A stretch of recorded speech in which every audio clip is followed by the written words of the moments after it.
Welcome to Muskegon Rising, a community service project of the Muskegon Rotary Club. Our purpose is to create lasting positive change. We've been doing that here since 1916. So, let's get started. Hello and welcome to Muskegon Rising. I'm your host, Aaron Maike, and today I'm here with John Stephenson from the LST 393 Veterans Museum. Welcome, John. Thanks. I'm glad to be here. Yeah, I'm really excited. We've worked to get you here, and the LST is such a huge part of our downtown. How did it get to Muskegon? There's a story there. LST 393 was a warship, and her first mission was fighting World War II, and she fought very hard. She was in 3 invasions, the invasion of Sicily and Italy, and she was at Omaha Beach on D-Day.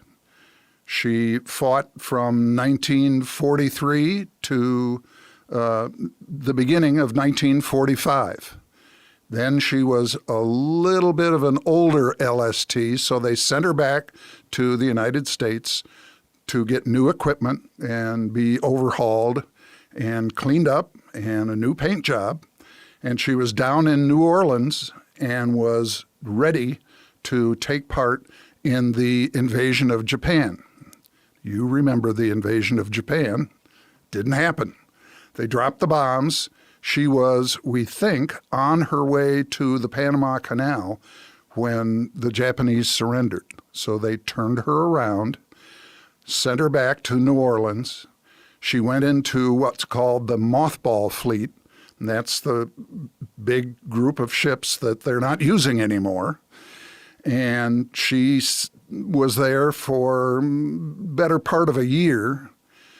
And the people here in Muskegon, the West Michigan Dock and Market people, the Maikes, were looking for a cheap freighter, a bargain. They went down to the mothball fleet. They found her. 393 had just been overhauled. She was in great shape. They bought her for pennies on the dollar and brought her up the Mississippi River, across the Chicago Canal system into Lake Michigan in late 1946. And in 1947, after some modifications, she began her second mission as a freighter, a Great Lakes freighter, going from Milwaukee to Muskegon and back, and eventually carrying new cars.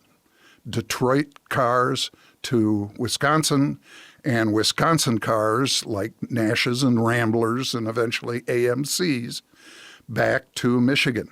That mission lasted almost 25 years into the early 70s.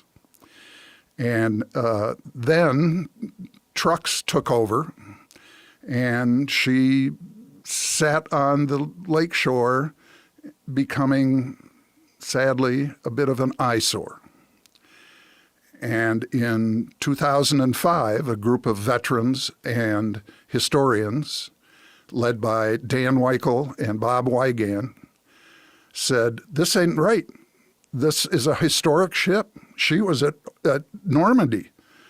We need to do something with her." And they went to the Maikes and said, "Can we turn this into a museum and restore her to her former glory?" And the Maikes said, "Sure, we're not really doing much with her." And we did. We started in 2005, first cleaning and getting rid of junk, and then restoring compartments. And 20 years later, we have a very impressive museum full of thousands, many thousands of artifacts, one-of-a-kind artifacts, focusing mostly on Muskegon people. And the ship itself is the greatest artifact. She's been restored. All her compartments are the way they were in 1944 for the most part. And people can tour the ship from the engine room all the way up to the wheelhouse. That's truly amazing. What a story. I got to imagine collecting those artifacts has taken years. How do you get your hands on them? How do you hear about these different artifacts and get a hold of them? Well, it started with Weichel. Dan Weichel, who was a longtime fixture in North Muskegon, was a collector of militaria. And he had a very large collection of uniforms and military equipment. And this was a great place for him to move that stuff to. He was looking forward to putting it in a museum, so he helped create the museum. And he got it all out of his house in North Muskegon, and his wife was very glad that he did. So were some of the other guys. They had, collections of material.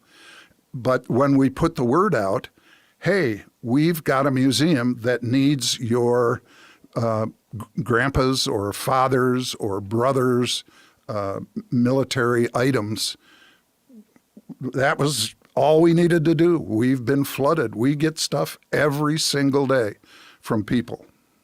Wow. That's amazing. Part of the Arsenal of Democracy, Muskegon was such a huge part of that building, tanks and everything else, but it was also the men who served. So they brought that stuff home and put it in their basements, and what an awesome tribute to their service to our country. You bet. One of our most precious artifacts, we have the battle flag that flew over the ship at Omaha Beach on D-Day.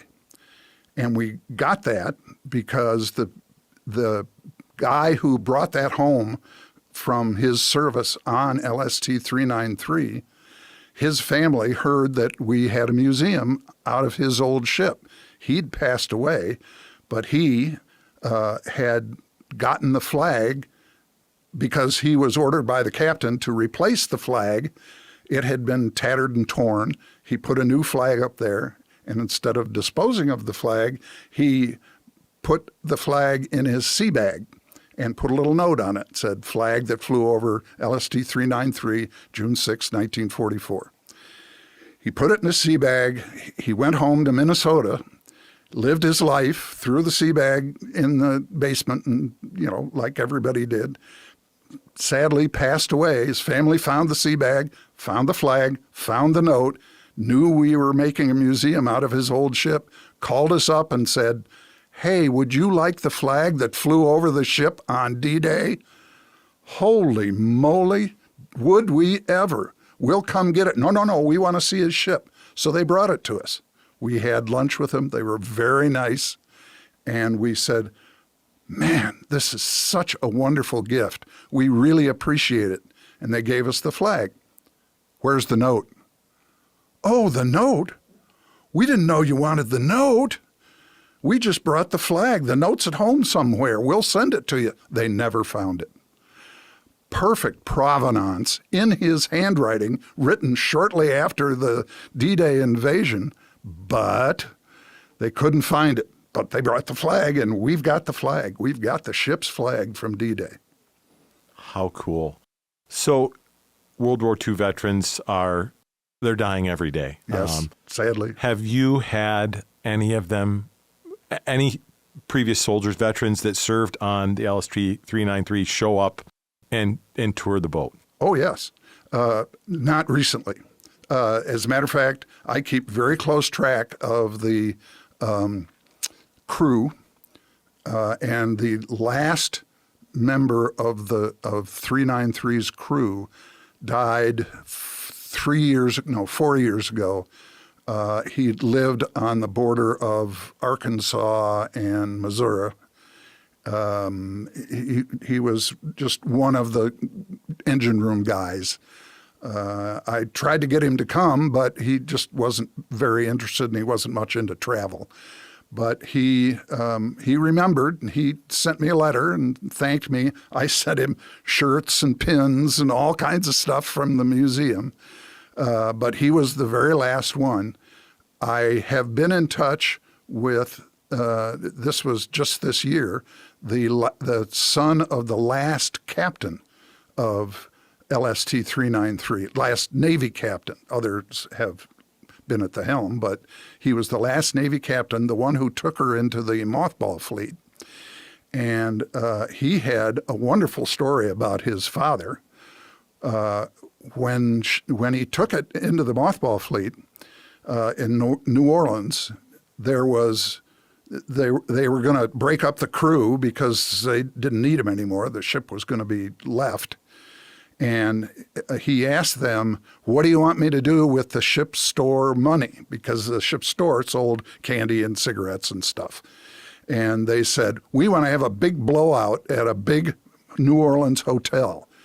And say, okay. So they went and had a big blowout at the, but they couldn't spend all the money. So he took the rest of the money and he went to a jeweler and he got sterling silver pendants, little things that you could wear on a watch chain, say, that say LST 393 on the front with an anchor motif. And on the back, it had each sailor's or officer's name and the date. So they all got a sterling silver charm from LST 393. And his son sent me his, and it's on display on the ship. So cool. So these ships, we're blessed to have it in fresh water. That's the key.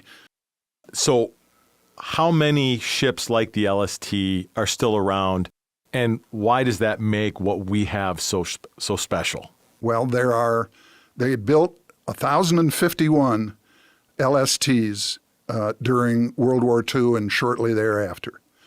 There are 2 left in military configuration. In other words, like how they were built. There are still a few hulls being used as barges, but that you wouldn't even know it's an LST if you saw it. There is one working ship that is LST 51 that is a ferry between Connecticut and the northern area of Long Island. And it still uses the bow doors and it still uses the tank deck, but the whole upper superstructure was scraped off and it's been turned into like a casino for the people who are going back and forth between those 2 places. So it doesn't look like an LST unless you know it's an LST. But the 2 that are in military configuration are ours, 393, and 352. 352 is in Indiana, and it runs. It goes up and down the Ohio River, and the doors open, and the ramp comes down, and it takes people for rides. That's how they make their money, is taking people up and down the river, and it stops at cities, and it gives tours, and it does very well with that. The big difference between us and them is you can't really tour that ship. You can see that ship. You can get on the top deck of that ship. You can go for a ride on that ship. But you can't go to the engine room. You can't go to the navigation spaces. You can't go to the crew spaces. You can't see most of the ship because it's a working ship. The Coast Guard won't let you on those places. On our ship, you can go to the engine room, you can go to the crew spaces, you can go to the sick bay, you can see the galley, you can go all the way up to where the wheel is, and all over the top deck and the interior compartments. The entire ship is open for you to tour and see. So 1,051 LSTs. I'm assuming ours was 393 of the... Oh, no. Is that how they named them? That's not how they named them. That's not, okay. Because each shipyard, they were 12 shipyards built LSTs. So LST 393 was launched on Veterans Day 1942 from the Newport News, Virginia shipyard. And she was one of 3 that was launched that day. So 393, 394, and 395 were launched in the same day at the same shipyard. So as far as the numbers are concerned, it doesn't really tell you much until you get later in the war when they were launching 957 and things like that. Okay. I just had to check. I wasn't sure. I appreciate that answer. That's great. So what can visitors expect? You've talked about the touring and everything, and they can see everything in the ship, but what do they say when they leave the ship? Almost to a person, they say, I wish I had more time. I wish I could have stayed longer because there's so much to see. And they get caught up in one place and fascinated by one thing or another thing or one era, because we have compartments dedicated to different things. We have a compartment dedicated to World War I, and we have authentic uniforms and weaponry and information from World War I. You could stand there for an hour and learn a lot about World War I, and the uniforms are the real deal. We have a little section honoring Merritt Lamb, who was a Muskegon. Don't really want to call him a hero, but he was considered a hero, and our American Legion post is named after him. Mostly what he did was go over to France and die. He was killed in World War I, and that's what you name American Legion posts after. But he was a local boy, and we have his portrait and information about him. So that's just the World War I compartment. We have a Korean War compartment. We have women in the military compartment. We have a whole bunch of uniforms from World War II women various services. We have a Korean War section that has a combat organ, an organ that was used to give church services to platoons in the field. They would a musician was assigned to a minister, and they would go wherever they could, wherever there was a group of men who needed soothing, the word of the Lord, and they would give a little church service, and the musician had a 40-pound wooden suitcase that folded out into a pump organ, and he would play hymns, and the soldiers would sing, and the minister would minister, and that's how they brought the word to the front lines, both in World War II and in Korea. And this organ was there. And it was donated by a musician from North Muskegon who did that. So it's local.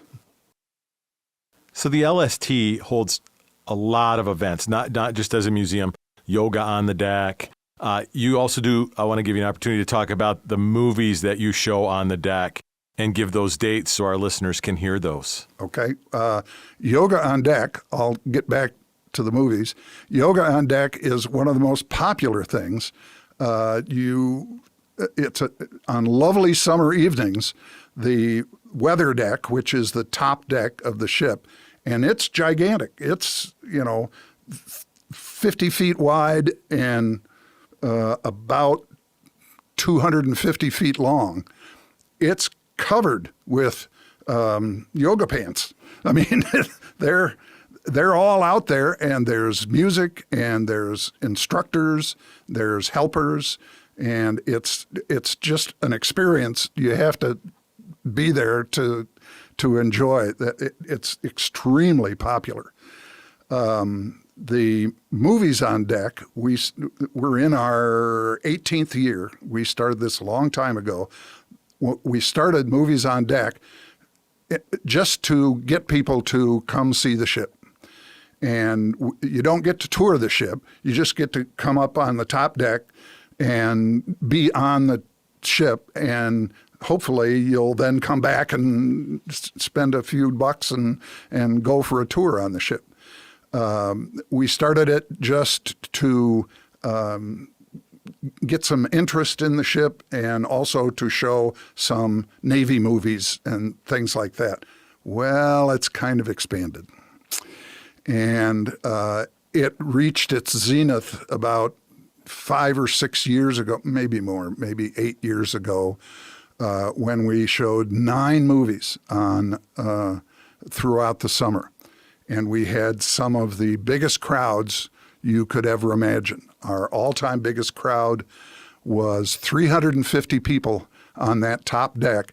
You couldn't move up there for Goonies. That's our whopper crowd. But we've had to scale back because of things like bike time and carnivals and the Christian Music Festival. What's that called? Unity. Unity. Yeah. Sorry. There's so much going on, so much more going on in Muskegon than there has been in past years. So we're only showing 4 movies. It's all we can squeeze in. We have to look at the Muskegon calendar and say, okay, we can do on this, because you can't show a movie during a rock festival or something. So. But we have 4 good movies. We just had one on D-Day. We showed the Band of Brothers D-Day episode. Spectacular. What a wonderful show that was. And then coming up on June 27th, we have Greyhound starring Tom Hanks, which is a Battle of the Atlantic show. It's a, big-time Navy show. It is a wonderful movie, and most people haven't seen it because it's an Apple Plus exclusive. Everybody can have Apple Plus, but most people don't. So, and then on July 25th, sponsored by the Muskegon Area District Library, I hope I got that name right, is Captain America, because they insist that we do superhero movies. Well, he's the first superhero. And this year, because it's the 80th anniversary of the end of World War II, we're trying to do all World War II movies. And by golly, we managed to find a World War II movie with a superhero in it. So Captain America, the First Avenger, is on July 25th. And then the last movie, August 15th, is we try to do a sort of a comedy movie to finish the series off. We've done Airplane and other, really goofy movies, and this one qualifies. You probably haven't seen it in a long time. Stars John Belushi and his Animal House gang. It is 1941, done by Steven Spielberg, so it's a high-quality movie, but it is a riot, and it's about the day or two after Pearl Harbor in Los Angeles, and the riot, the panicky people in Los Angeles at that time, and the mayhem and mishaps that went on. So it's a terrific movie. Our movies are free. Just come and watch them and enjoy them. We will accept your donation, but everything's free. We sell concessions. Don't forget to bring a chair. So you brought up it's free. You'll accept donations. The LST is a nonprofit. It is. How can the community support the LST? Well, the best way is to take a tour. Come and look around and tell your friends. I mean, that's the very best way. We do accept donations. You can donate on our website, lst393.org. Pretty easy website name to find. But mostly, we'd love to see you. Come on down. we don't want to lose the history of World War II and honoring World War I in Korea and our veterans. How does this ship contribute to our young people learning about our wars and what we've done to win those wars and maintain our freedom? She is a place of education. And I've begged the collected superintendents of Muskegon County to put us on their list of places for field trips. Well, I was told, quite frankly, we don't have a list of places for field trips. Public schools can't afford to take field trips anymore. We get some private schools coming, and we're happy to have them. One of the things we find when a group of school kids comes is I say D-Day, and they say, what? There's not much education about World War II happening. I mean, there is history lessons, but World War II was the biggest event of their grandparents' and great-grandparents' lives, but not theirs. It's ancient history. Korea, the only reason that they even know there was a Korean War is MASH and the TV show that they may be seeing on reruns. Vietnam is Vietnam, and there's still a lot of bad feeling about Vietnam, and I think they pick up a little bit about that. And they've got brothers and uncles who did the Gulf Wars and Afghanistan. But World War II is really not in their thought process. And we think it should be. I think it should be. History is important so that we don't repeat its mistakes.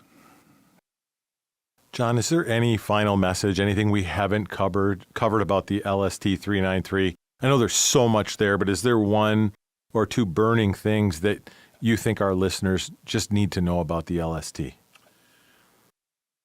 We are a community resource, a place of education, and we're happy to host anybody in the community for anything, big or little.